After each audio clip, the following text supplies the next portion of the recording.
और भाई विकास, फाइनली तुझसे मिलना हो गया एक हफ्ते बाद। तेरी बताई टेक्निक मैंने फॉलो की और मुझे रिजल्ट में इम्प्रूवमेंट भी मिला।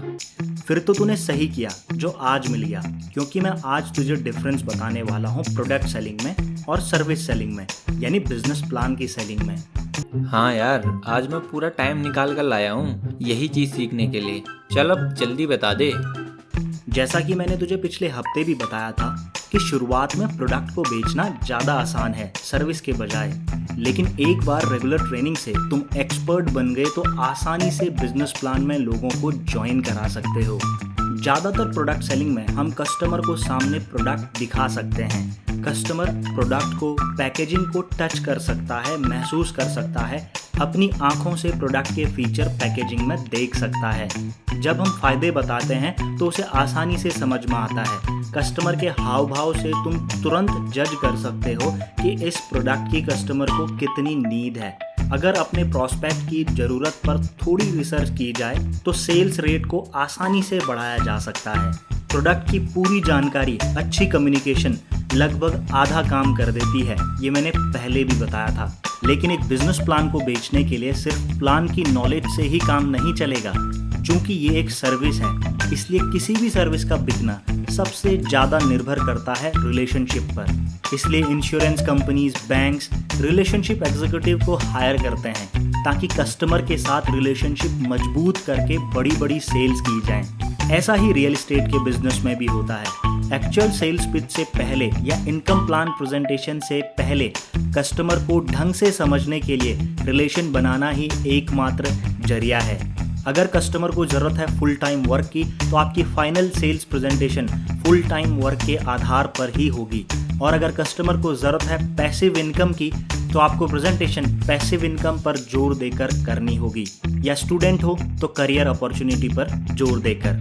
अगर आप कस्टमर को समझ गए तो आप समझ जाएंगे कि वो कितनी कमाई करता है, कैसे कमाई करता है, कितनी परेशानी में है, क्या चैलेंजेस उसकी लाइफ में है, और उन चैलेंजेस या परेशानियों का जवाब अगर उसको आपके फाइनल प्रेजेंटेशन में मिल गया तो ज्वाइनिंग के चांसेस काफ़ी बढ़ जाते हैं। इसलिए मेरे हिसाब से एक मजबूत रिलेशनशिप बनाना पहली सीढ़ी है सर्विस सेलिंग की। वाह, ये तो मुझे पहली बार पता चला कि रिलेशन बनाना इतना ज़रूरी है। लेकिन विकास, ये बता, जब मेरी अपलाइन प्लान देती है मेरे या मेरी डाउनलाइन के, तो बिना रिलेशन बनाए ज्वाइन करा देते हैं, तो फिर ये हमारे लिए क्यों इतना ज़रूरी है? मैं तुझसे इसी सवाल की उम्मीद कर रहा था। एक एक्सपर्ट सेल्स पर्सन जब अपनी सर्विस एक्सप्लेन करता है, उससे पहले वो कस्टमर को समझने के लिए कुछ सवाल पूछ लेता है, जिससे उसको समझ में आ जाता है कि कस्टमर को क्या दिखाना चाहिए। रिलेशनशिप हम इसलिए बनाते हैं ताकि हम कस्टमर को समझ जाएं, लेकिन अगर आप एक ऐसी कला सीख लेते हो कि कस्टमर को 5 मिनट में, 10 मिनट में समझ जाओ, तो आप इसे साइड कर सकते हैं। लेकिन ऐसा बहुत कम लोग कर पाते हैं। बहुत कम समय में बिजनेस प्लान दूसरे को समझाने के लिए चाहिए अच्छी कम्युनिकेशन स्किल।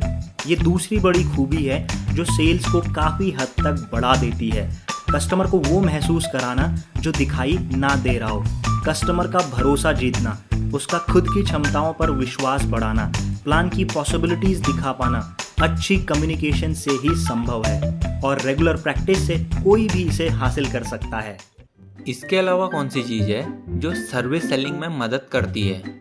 क्योंकि सब कुछ बातों से समझा पाना सबके लिए आसान नहीं है, इसलिए प्रॉपर सेल्स मटेरियल जैसे ब्रोशर, क्रिएटिव्स जैसे फोटोज या वीडियोस, वेबसाइट, कंपनी के ऑफिशियल या आपके पर्सनल सोशल मीडिया अकाउंट्स जहां पर आपकी बातों के प्रूफ देखे जा सकें, इनकम प्रूफ्स जो ट्रस्टेड हों, कंपनी या लीडर या आपकी प्रोग्रेस रिपोर्ट जैसे income progress, social progress, psychological या मेंटल प्रोग्रेस। अच्छी कम्युनिकेशन और मजबूत रिलेशनशिप के साथ अगर प्रूफ कस्टमर के लिए मिल जाएं तो सेल्स के चांसेस काफ़ी बढ़ जाते हैं।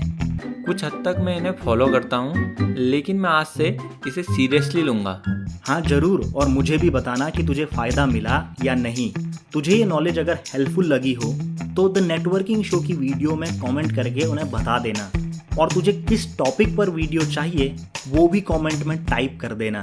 आखिरकार मुझे भी ये जानकारी वहीं से मिली। चैनल सब्सक्राइब कर देना और बेल आइकन दबा देना ताकि तुझे और भी नॉलेज मिले।